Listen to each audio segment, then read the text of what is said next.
오늘 편안하게 그냥 자재 이야기, 현장 이야기 예. 뭐 이렇게 해봤으면 좋겠고요. 예. 진짜 어떻게 만나야 한다, 뭐 처음에 약속하고 이런 것도 아니라서 네. 그냥 편하게 이렇게 그냥 이야기 나누는 시간 됐으면 좋겠습니다. 네. 우리 옆에 우리 직원분 잠깐 소개할까요? 네, 저는 나무 아저씨의 권도윤이라고 합니다. 이 친구가 잘생겨가지고 키도 크고 네. 그래서 앞으로 출연 많이 시키고 탤런트로 좀 응가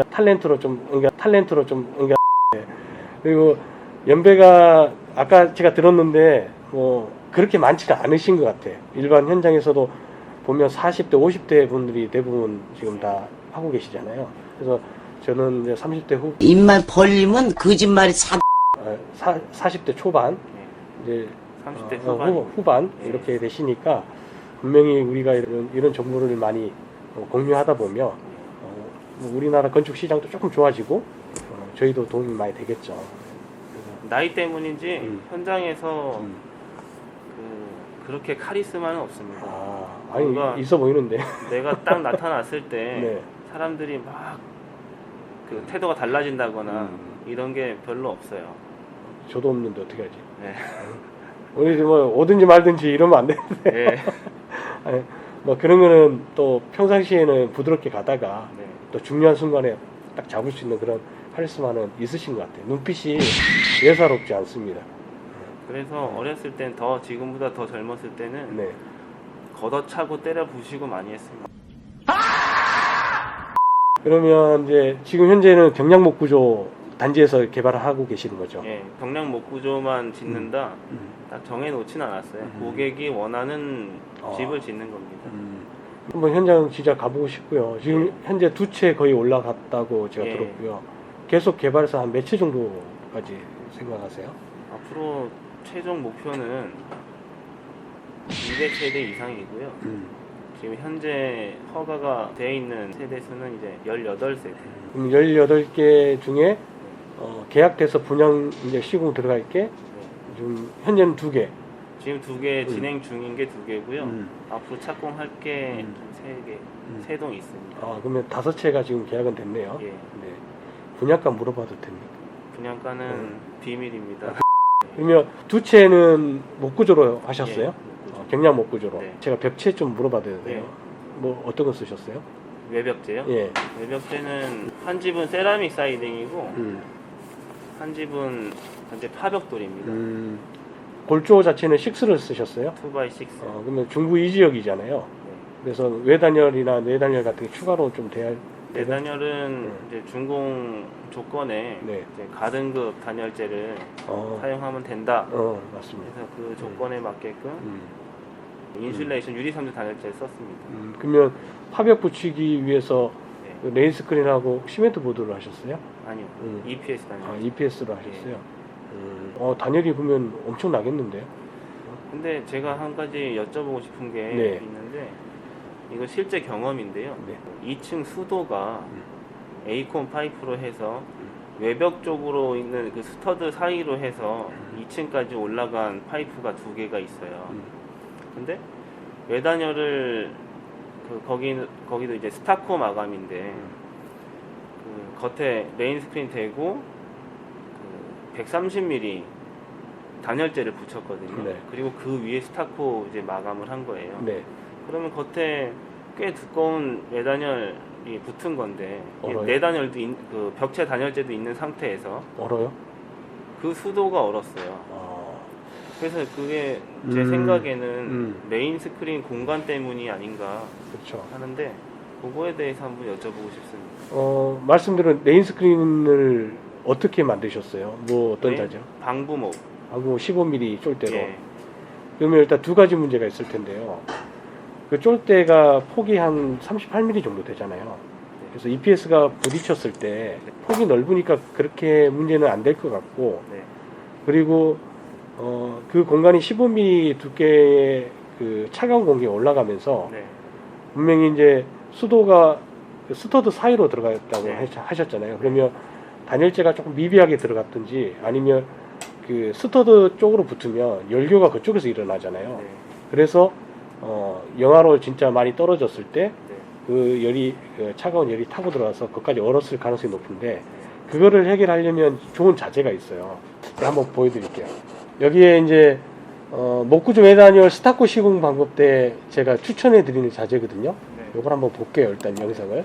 공기 구멍이 있는 단열재예요. 여기 보면 홈이 따져 있는 이유는 쫄대를 이렇게 넣을 수 있게끔 해놨어요. 그러면 외부에서 외단열하고 세라믹 사이딩 하기 되게 어렵잖아요. 예. 그러면 이렇게 EPS나 이런 네오폴을 못 쓰잖아요. 네. 근데 얘는 쓸 수가 있어요.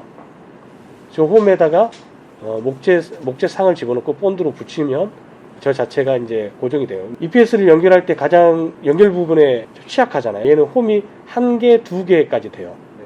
그러니까 좋죠. 이거는 이제 주로 이제 콘크리트 거푸집에다가 그 핀이 나오면 연료가 있잖아요. 그걸 다 잘라내긴 하지만은 그게 바깥에서 이게 EPS랑 끝나는 부분에 같이 있잖아요. 그 연료가 들어가는데 예. 얘는 그 핀을 이렇게 뺄 수 있어요. 그러니까 철물이 하나도 없는 거예요. 예, EPS 그러니까 거푸집하고 얘가 고정은 되는데 네. 그 핀을 뺄 수 있는 게 방법을 좀 보여드릴게요. 일단 이렇게 끼우는 거죠. 이게 수직으로 될 수도 있고 수평으로 될 수도 있고 뭐 다 돼요. 그리고 이렇게 홈이 나 있잖아요. 예. 그러면 몰탈도 더 많이 채워지면서 네. 훨씬 더 짱짱해지잖아요. 그죠? 가장 큰 특징이 이제 목졸택은 어쨌든 연결하려면 바깥에서 화선호를 통해서 피스를 안에까지 집어넣어야 하는데 예. 얘는 이렇게 알루미늄 트랙이 있어요. 그러니까 이걸 고정하고 끼우는 형태예요. 네. 그러면 외부로 열교가 일어날 수 있는 화선호가 전혀 없죠. 자, 이제 보면 얘 구멍들이 있잖아요. 이렇게. 네. 이게 구멍에서 이제 투습이 되는 구멍이에요. 그러니까 크기는 한국 패시브 하우스 협회하고 이제 그 연구 개발을 해가면서 그 파일을 이제 결정한 거예요. 이제 그 두께에 따라서. 그래서 이런 자재를 쓰면 따로 네임 스크린 없이 바로 붙이는 거예요. 그러면서 열교가 최소화 시킬 수 있게끔 하는 거고, 현재 시중에서 그 판매되는 네오폴이 대부분 다 이래요. 그냥 겉에만 흑연이 좀 들어가 있죠. 근데 얘는 전체가 다 들어가 있거든요. 그래서 열 전도율도 굉장히 낮아요. 문제는 비용이네요. 그렇죠. 이제 비용 문제고, 그것만 해결한다고 그러면 이렇게 이제 트랙을 쓰고 바로 이렇게 레인 스크린 없이 붙이면 분명히 수도 오는 거는 해결될 수 있을 것 같아요. 지금 뭐 그걸 당장 해결하려면 방법은 외부에서 뜯지 못하니까 내부에서 뜯어서 그 파이프 주변에 폼을 잔뜩 쌓아야겠죠. 그 방법밖에 없을 것 같아요. 그래서 요런 자재를 쓰시고 뭐 이렇게 시공하면 좋다고 생각됩니다. 그럼 이제 저 겉에다가 음. 뭐 스타코 마감이 되는 건가요? 그러니까 얘는 아까 돌출된 거 중에 네. 스타코를 해도 되고, 만약에 세라믹 사이딩 꼭 하고 싶으면 아까 중간에 목재를 집어넣을 수 있는 거, 그거를 이제 옵션별로 골라서 주문을 넣으면 원하는 만큼 양을 현장에서 받을 수 있죠. 그래서 일반 EPS가 한 얼마 정도 들어갈까요? 한 300, 400 들어가나요? 미리당 100원씩 하니까 그럼 면적을 봐야 될 것 같아요. 네, 그러니까 대충 300, 400 들어간다고 그러면 얘는 한 500 정도, 한 200만 원 정도 더 넣으면 외단열에 대해서 좀 더 완벽하게 할 수 있죠. 더군다나 이제 패시브하우스 협회하고 연구했을 때 투습 방수지를 쓰지 않아도 된다라고 되어 있어요. 그리고 이제 아까 철근 콘크리트도 이제 하신다니까 이걸 보여드릴게요. 아, 저 거푸지. 거푸지에서 이걸 박아요. 이렇게 타설이 끝난 후에 이렇게 뺄 수 있어요. 이렇게 빼니까 어떻게 되냐면 외부로 열교가 일어날 수 있는 게 전혀 없죠. 그래서 굉장히 단열성이 높여지는 그런 자재인 것 같아요. 어떻게 소장님 궁금하시니까 해결됐나 모르겠어요. 이런 자재도 한번 생각해 보시고요. 현장에서 그럼 절단. 저 에어 홀이 있는 저 음. 단열재를 네, 합판면에 딱 붙여서 시공을 하고 네, 그 겉에다가 스타코 마감을 하면 이제 미장으로 바르잖아요.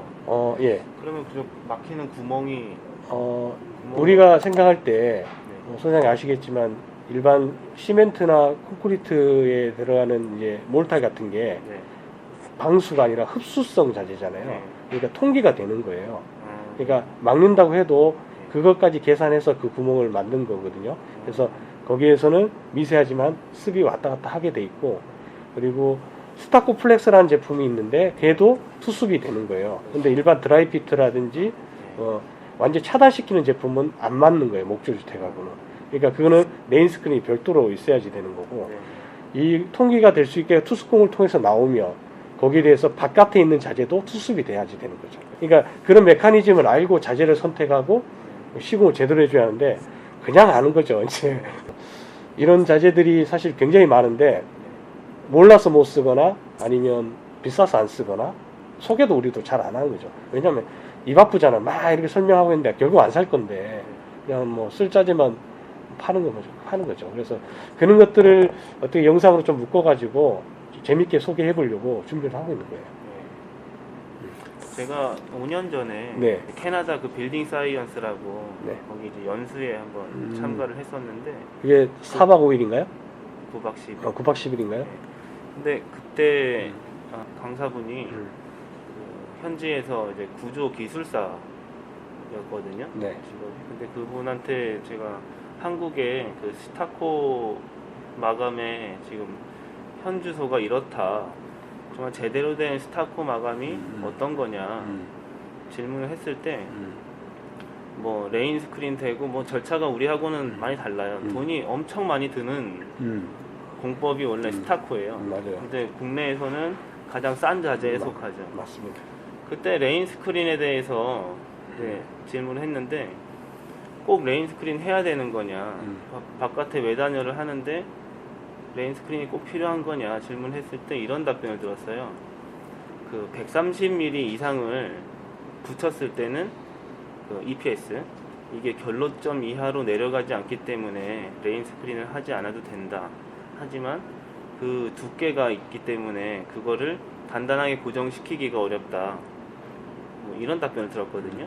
이거에 대해서는 방금 질문해 주신 거 네. 자료를 좀 제가 준비를 해가지고 네.